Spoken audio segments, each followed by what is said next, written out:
Hello, this is Dr. Grande. Today's question is, can I analyze the life, death, and personality of James Dean? Just a reminder, I'm not diagnosing anybody in this video, only speculating about what could be happening in a situation like this. If you enjoyed this video, please like it, subscribe to my channel, and consider supporting me on Patreon. I'll put the link to Patreon in the description for this video. So first I'll look at the background of James Dean, then offer my analysis. James Dean was born in Marion, Indiana on February 8, 1931. The family moved to Fairmont, Indiana when Dean was 3. His father wanted to get involved in bullfrog farming. That adventure failed, and the family returned to Marion. They then moved to Santa Monica, California. His mother became ill in 1938. She would die of uterine cancer in 1940 when Dean was 9 years old. His father sent him to live with his aunt and uncle on their farm in Fairmont, Indiana. As a teenager, Dean became friends with a local Methodist pastor. It appears as though at some point that relationship became sexual. This harm continued for many years. Dean managed to do very well in school, academically, athletically, and socially. He took an interest in drama and public speaking. He graduated from high school in 1949, and he moved back to California to live with his father and stepmother.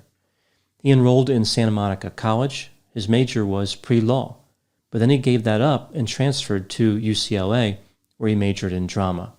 His father wasn't too happy about this. The two stopped communicating. Dean's first role on television was an appearance in a Pepsi-Cola commercial. It was a non-speaking part. Dean wouldn't last too long at UCLA. He dropped out in January of 1951 and worked toward a full-time career in acting. Soon after, he was cast as John the Beloved Disciple in an Easter television special about the resurrection of Jesus. He would soon get cast in small roles in 3 movies. Despite these walk-on roles, he wasn't really doing well in his career. To earn more money, he worked as a lot attendant at CBS Studios, where he met a radio director for an advertising agency named Rogers Brackett. It was later reported that the two had a sexual relationship. Brackett helped Dean get a starring role in a Broadway production and cast him in a movie that he produced in 1951. Following Brackett's advice, Dean moved to New York City, where he worked as a stunt tester for a game show until he was fired. Dean started dating the actress Barbara Glenn. They would continue to see each other for 2 years. He appeared in a few episodes of various television shows and landed a non-speaking part in the movie titled Deadline USA. This movie featured Humphrey Bogart. Around the same time, he was studying acting at the Actors Studio in Manhattan. This apparently greatly contributed to his acting abilities. He would go on later to say that it was the greatest school theater. Dean started to advance his career quickly. He continued appearing in television shows, and in 1954, he was being considered for a movie based on John Steinbeck's novel, East of Eden. John Steinbeck met with James Dean as part of the casting process. Steinbeck did not like him, believing he was too moody and complex. However, he thought he would be perfect for the part of Cal Trask, a character in the book and in the movie. James Dean would get the job in April of 1954. He moved back to California to start filming. In California, he started dating an actress named Pierre Angeli. They ostensibly had a fiery and passionate romance, but they separated, and Angeli married a singer in 1954. This apparently took James Dean by surprise. The movie East of Eden was released in 1955, but before it was released, the studio realized that they had found a special talent in James Dean. They knew he would be a star. With his earnings from East of Eden, Dean was able to purchase a number of expensive cars, including a Porsche 356. He became active in racing.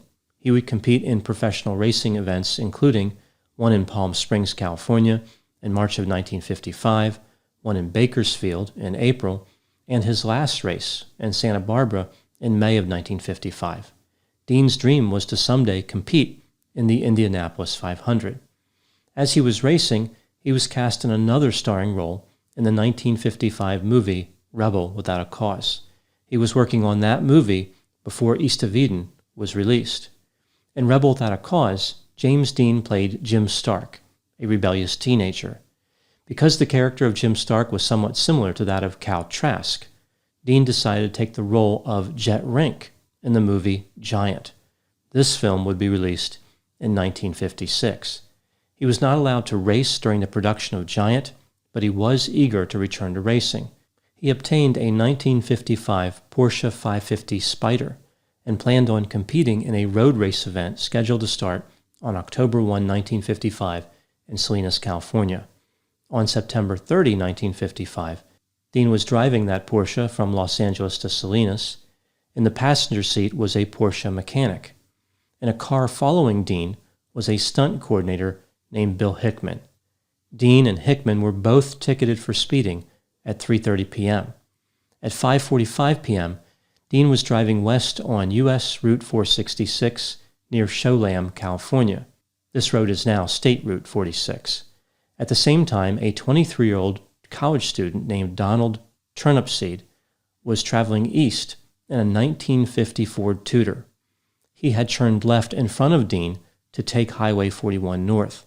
Dean slammed his Porsche into the front and passenger side of the Ford Tudor because he could not stop in time. Dean was traveling at about 90 miles an hour, although later we hear stories that the car may have been traveling at a lower speed. After the collision, Dean was trapped in the Porsche. He had massive injuries, including a broken neck. The mechanic was thrown from the Porsche and survived with a number of broken bones. The driver of the vehicle that Dean hit only sustained minor injuries. The police determined that James Dean was at fault for the collision. James Dean was declared dead at 6:20 p.m. after being transported to a hospital. He was 24 years old. Now moving to my analysis. As far as any type of mental health factors, there is a lot of speculation around James Dean, but no definitive answers. It was reported that he had mood swings, but there are a lot of explanations for mood swings that don't involve a mental health diagnosis. Let's take a look at his potential personality profile. James Dean was high in openness to experience. He was creative, non-traditional, and intellectually curious. Even though he did kind of a tough guy routine, he was actually an intellectual who was interested in philosophy. James Dean had low conscientiousness overall. He did have a good work ethic, but he was impulsive and made poor decisions. His level of extroversion was probably above average. He was sensation-seeking, assertive, and outgoing. His level of agreeableness was probably a little bit below average. He was antagonistic, not humble, and was said to be disruptive. His level of neuroticism was probably mid-range or above average. He was anxious and had a fair amount of anger. Rock Hudson said that James Dean was full of contempt, which one could think of as being captured on both neuroticism and agreeableness. Ronald Reagan was not a fan of James Dean either. He found Dean to be irritating. So this was when Ronald Reagan was an actor. This was before he was a governor or the president of the United States. So we see this picture emerge of James Dean as an actor who was very popular with the audience, but not popular with his coworkers. James Dean was an interesting figure during his life, but he became a legend after his death. So one of the questions that comes up about James Dean would be, does he deserve this legendary status? Was he actually a good actor and a good race car driver, or was he someone who only became a legend because he died so young when his career had so much promise? Humphrey Bogart said, "Dean died at just the right time. He left behind a legend.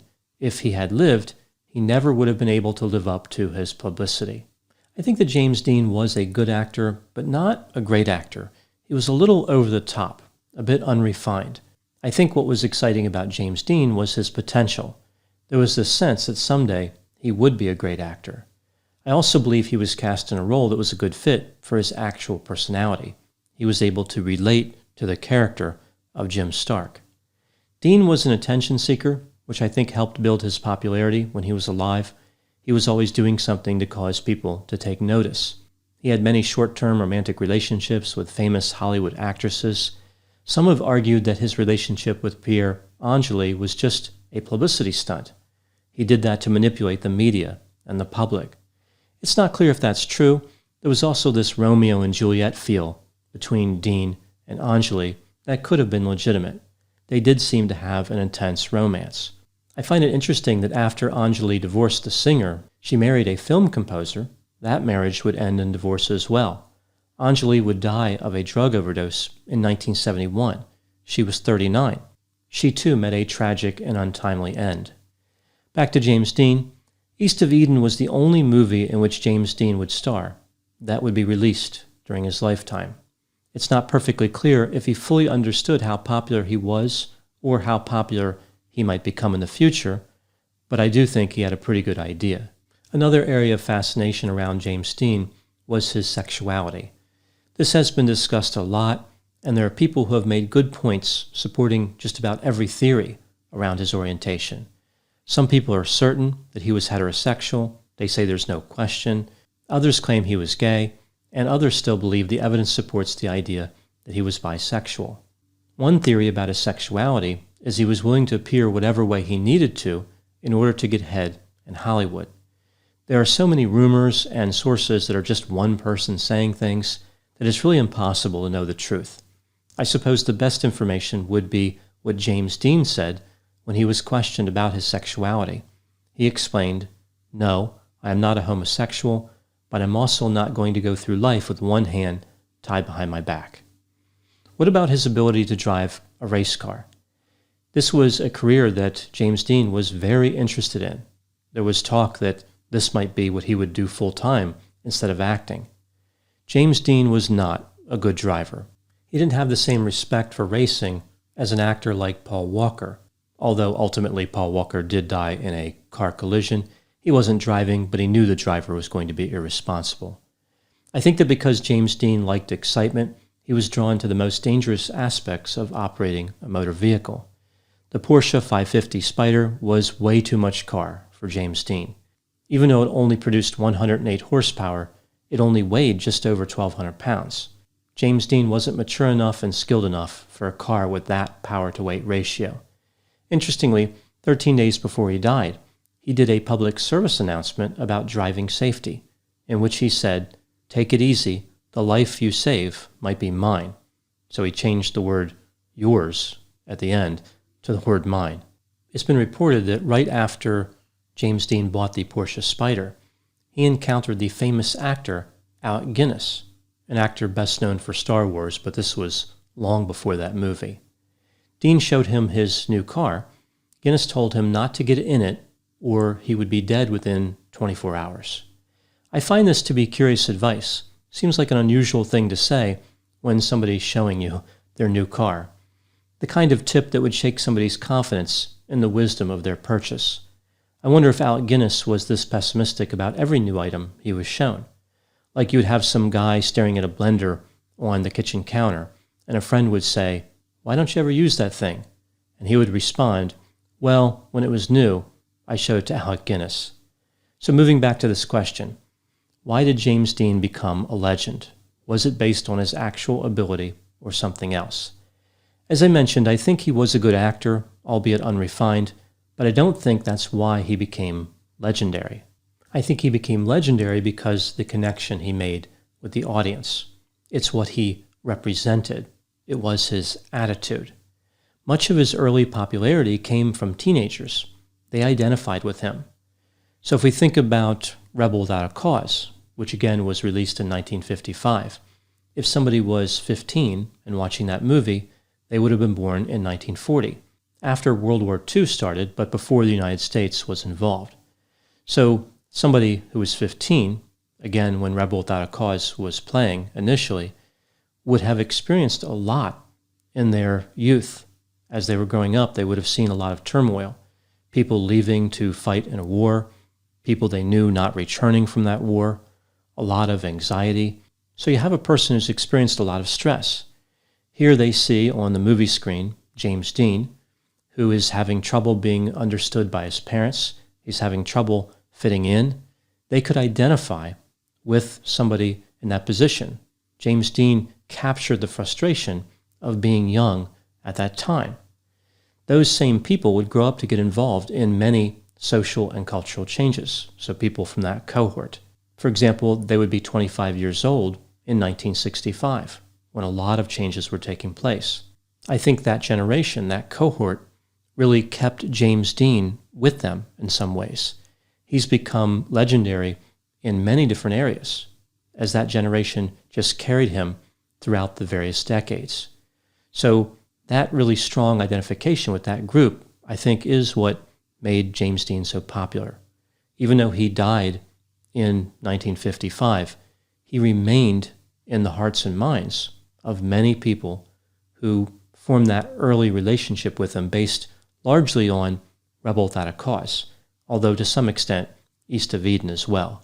People who are huge fans of James Dean don't often refer to the movie Giant, and I think that's because James Dean wasn't emphasized as much in that film. He was much more prominently featured in East of Eden and Rebel Without a Cause. So James Dean occupies an interesting place in the hearts and minds, again, of a lot of people, not only people who were young when Rebel Without a Cause came out, but other people who have connected with his moodiness and his attitude. I think James Dean also represents the idea of going out on top, of dying at a time when one has experienced only pleasure. He was thought of as perfect right before his death. So with this theory of popularity, he never really endured a lot of pain and suffering, although in his life he did have quite a bit. But I think the image is his life was perfect. He had dated all these actresses, he had a lot of money, he was famous, he drove race cars. So he dies at this time before he has experienced a number of unpleasant events. He has only the good memories. I think James Dean would have been less popular if he had not died, but still quite famous, perhaps for something entirely different, for the career he would have constructed, as opposed to his collection of memorable gestures and a permanent moody attitude, which were frozen in time by his reckless driving, his final attempt to rebel against the system. Those are my thoughts on James Dean. Please put any opinions and thoughts in the comment section. They always generate an interesting dialogue. As always, I hope you found my analysis on this topic to be interesting. Thanks for watching.